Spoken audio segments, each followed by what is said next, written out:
شروع اللہ کے نام سے جو بڑا مہربان نہایت رحم کرنے والا ہے۔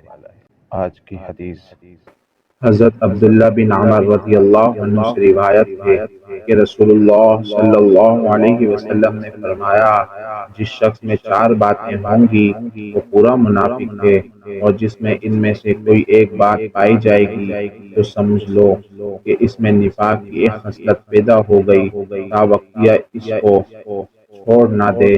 اور وہ چار باتیں یہ ہیں: جب اس کے پاس امانت رکھی جائے تو خیانت کرے، جب بات کرے تو جھوٹ بولے، جب قول و قرار کرے تو اس کے خلاف کرے، اور جب جھگڑے تو گالیاں بکے۔ مشکوٰۃ المصابیح حدیث نمبر 56۔ اسی طرح کی اور احادیث اور دعا وغیرہ سننے کے لیے ہمارے چینل کو سبسکرائب کیجیے۔ السلام علیکم ورحمۃ اللہ وبرکاتہ۔